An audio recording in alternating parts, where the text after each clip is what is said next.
परम पूज्य बाबूजी महाराज को कोटि कोटि प्रणाम। सभी अभ्यासी भाई बहनों को नमस्कार। विषय है दो शब्द। शाहजहांपुर निवासी रामचंद्र जी महाराज की कृति अनंत की ओर की यह भूमिका लिखने का आमंत्रण मैंने अत्यंत विनीत भाव से ही स्वीकार किया। जब मैंने पुस्तक की पांडुलिपि पढ़ी तो यह अनुभव किया कि वास्तव में संसार को इस पुस्तक का परिचय देने की पर्याप्त योग्यता मुझ में नहीं है, किंतु उनकी हार्दिक इच्छा थी कि मैं हर हाल में यह कार्य करूं। अतः मैंने इसे स्वीकार किया। श्री रामचंद्र जी महाराज मानव जाति के उन श्रेष्ठतम वर्तमान गुरुओं में से एक हैं। यदि उन्हें सर्वश्रेष्ठ कहने में कुछ संकोच हो, जो योग्य जिज्ञासु आत्माओं को अत्यंत पुरातन काल के नितांत गुण योग मार्ग की शिक्षा दीक्षा उन्मुक्त रूप से प्रदान कर रहे हैं, उनके श्रेष्ठ सद्गुरु फतेहगढ़ के निवासी समर्थ गुरु श्री रामचंद्र जी ने उन्हें परम पद की ऋजु समाप्ति के मार्ग की शिक्षा दी, संप्राप्ति की मार्ग की शिक्षा दी थी और वास्तव में उन्हें पूर्ण योग की अत्यंत उत्कृष्ट एवं अंतिम स्थिति प्रदान की थी।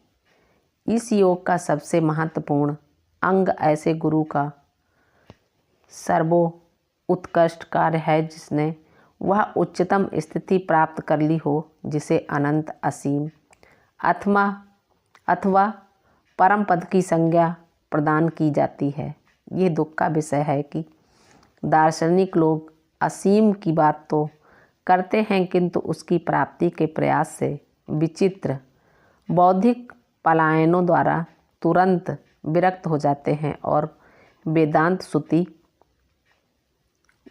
का उदाहरण देते हैं कि वहाँ से वाणी लौट आती है, मन लौट आता है, इंद्रियां लौट आती हैं, यदि अवर्णनीय होते हुए भी उसका साक्षात्कार उसी परमात्मा की अनुकंपा द्वारा प्राप्त किया जा सकता है, क्योंकि यह देवादिदेव अपनी आकृति अपने द्वारा वर्ण किए हुए व्यक्ति को प्रदर्शित करता है। इस योग राजयोग के अभ्यास में प्राप्त होने वाले उन अनुभवों की प्रगति का अंतदृष्टि मूलक विवरण श्री रामचंद्र जी महाराज ने दिया है, जो आत्मा को विभिन्न स्कंदों में उत्तरोत्तर उत्क्रमण करने पर प्राप्त होते हैं। परम तत्व की ये भूमिकाएं अथवा स्कंद उसकी प्रत्येक विशेष किरण अथवा आत्मा के लिए सृजनात्मक अवतरण की प्रक्रिया द्वारा ही निर्मित हो गई है, और इस प्रक्रिया में आत्मा ने जिन अनेक अनुबंधों अथवा ग्रंथियों अथवा स्तरों का निर्माण किया, उनमें से प्रत्येक के अपने विशिष्ट विधान और रूप विकसित हो गए, जो बंधन और दुख का कारण बने।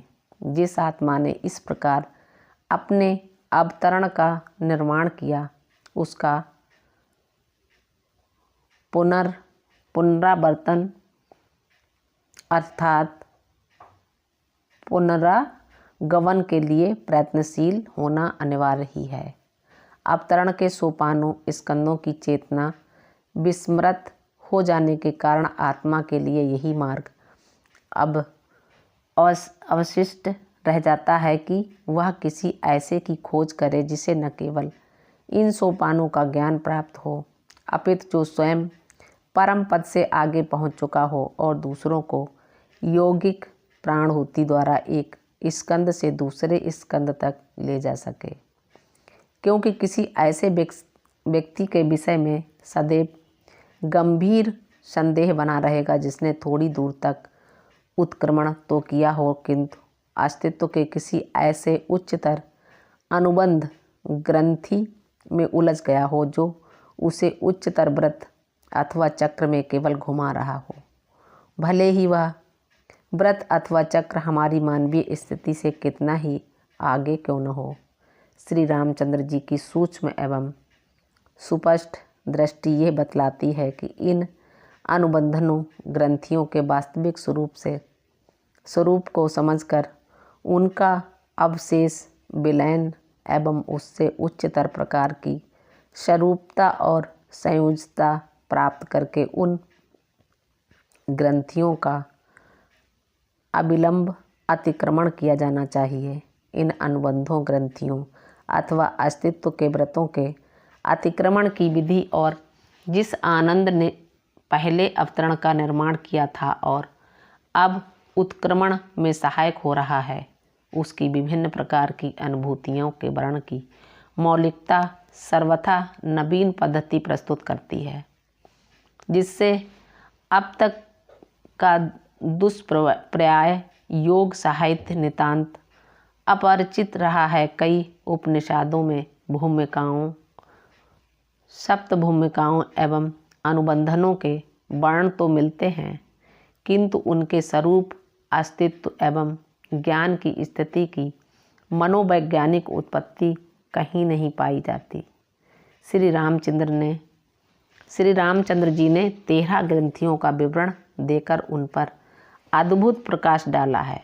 उनका उच्छेदन नहीं अपितु उन्मूलन करके अतिक्रमण किया जाना चाहिए।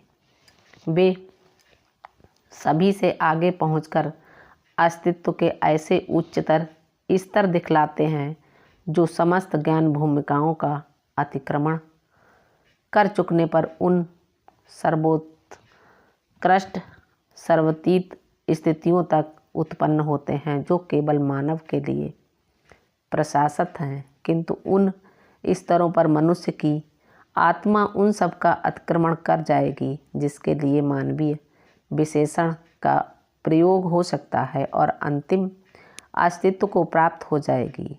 जिन स्कंदों तक ऐतिहासिक महत्व प्राप्त कुछ श्रेष्ठतम शक्ति संपन्न संत और ऋषि अपने जीवन में पहुँचे थे, उनका पर्यालोकन ध्यान के द्वारा उपलब्ध समुचित ज्ञान के माध्यम से किया जा सकता है और इस प्रकार अपने अंतर में ही उस आनंद का सत्यापन किया जा सकता है जिसे इसकी प्रतीक्षा है कि कोई उसका अन्वेषण करके उसमें प्रविष्ट हो।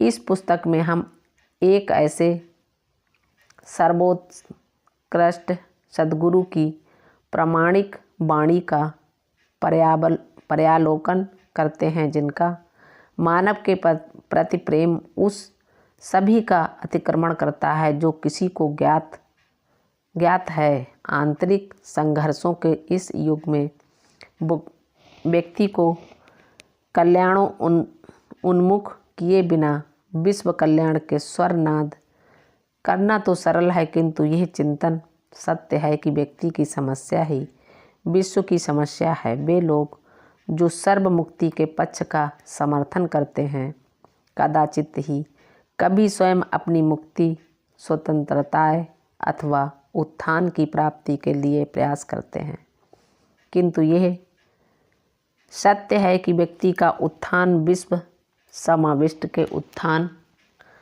की दिशा में पहला चरण है। सभी का साथ साथ उत्थान हो सके और होना चाहिए। यह एक ऐसी अपेक्षा है जिसकी सिद्धि की दैवी संभावना अत्यालप है, किंतु प्रत्येक व्यक्ति यदि उसे उत्थान, रूपांतर अथवा अति मनोदशा की खोज है तो वह उसे इसी जीवन में प्राप्त कर सकता है। इतने पर भी सैद्धांतिक एवं भावुकतापूर्ण बौद्धिक प्रवचना द्वारा प्रयत्न से विरक्त हो जाना अत्यंत सरल है, जिसका कारण ज्ञात अथवा अज्ञात हो सकता है। इसमें संदेह के लिए कोई स्थान नहीं। परम तत्व की अनुभूतियाँ एवं जीवन की समस्याओं के समाधान की वास्तविक खोज करने वालों के लिए ये पृष्ठ अत्यंत उपयोगी और सहायक सिद्ध होंगे। वे इस प्रामाणिक वाणी की सहायता से वास्तविक गुरु को प्राप्त करेंगे और उसकी सहायता से परम पद की खोज करेंगे। यह भी ठीक ही कहा गया है कि सच्चे गुरु को पाना कठिन है और उपनिषद के शब्दों में यह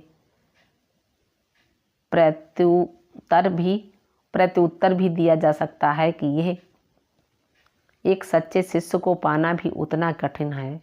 हमारा सौभाग्य है कि हमारे बीच सभी अर्थों में एक सच्चे गुरु विद्यमान हैं जो सच्चे हृदय से ये चाहते हैं कि उन्हें परखा जाए और उनका उपयोग किया जाए। ईश्वर करे कि भारतवर्ष में उनकी सहायता प्राप्त करने की योग्यता उत्पन्न हो और ईश्वर करे मनुष्य के बीच उनकी उपस्थिति से मानव जाति लाभान्वित हो सके। हमारे बीच कितने ही मनुष्य ऐसे हैं जिनमें उच्चतर जीवन के लिए वास्तविक उत्कंठा है, साथ ही कितनी ही वाणियाँ, कितने ही सिद्धांत और असंख्य आकांक्षाएं भी विद्यमान हैं।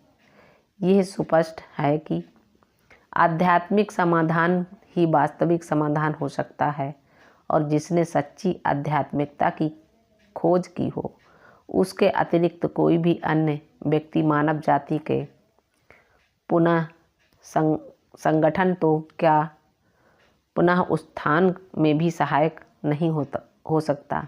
अतः ये स्पष्ट ही है कि आध्यात्मिकता के क्षेत्र में भी जो निम्न कोटि की वाणियाँ सुनाई पड़ती हैं, जो आध्यात्मिकता के अभ्यास से स्वर प्रस्तुत करती हैं, उदाहरण मानवतावाद एवं जीविका इत्यादि पे आध्यात्मिकता की अभिजना मात्र ही है, किंतु स्वयं आध्यात्मिकता नहीं है। हमें तो उस असलियत तक पहुंचना है जो नितांत खरी आध्यात्मिकता हो, क्योंकि वर्तमान युग पिछले किसी भी युग की अपेक्षा अधिक जटिल है, जिसमें सारे संसार के मनुष्य को समस्त अभिवृत्तियों में पूर्ण रूपांतरण की अपेक्षा है।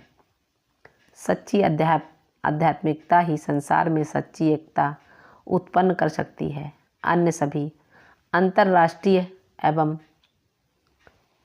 अनंत जातीय सहकारिता के उद्योग मानवता की समस्या के केंद्र बिंदु को कदापि स्पर्श नहीं कर पाते हैं।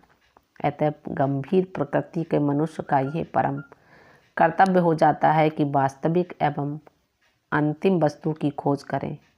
कोई यह न समझे कि हम मनुष्यों को यदि एवं मूल पदार्थ में बदल देना और उन्हें सदा के लिए उसी में विलीन कर देना चाहते हैं। इसके ठीक विपरीत ऐसा प्रतीत होता है कि हमें सर्वमुक्ति स्वतंत्रताएं कदापि नहीं प्राप्त हो सकती जब तक कि हमें से प्रत्येक उस अंतिम स्थिति के अनुभव और ज्ञान की पुनः प्राप्ति न कर लें। इसका यह अर्थ कदापि नहीं कि मुक्ति प्राप्त हो जाने पर व्यक्ति में सृजन की किरण का अवसान हो जाएगा, क्योंकि ऐसी अवस्था में संसार दीनतर रह जाएगा और ईश्वर लीला की किरण से रहित हो जाएगा। तब श्री रामचंद्र जी ने यह पुस्तक संसार को व्यक्ति की परिपूर्णता और साक्षात्कारण की आतुरता के भाव से ही प्रेरित होकर प्रदान की है। ईश्वर करे कि वे युगों की अभिलाषा की परिपूर्णता को देखने के लिए पर्याप्त समय तक जीवित रहें। मालिक को प्रणाम। सभी अभ्यासी भाई बहनों को नमस्कार। धन्यवाद।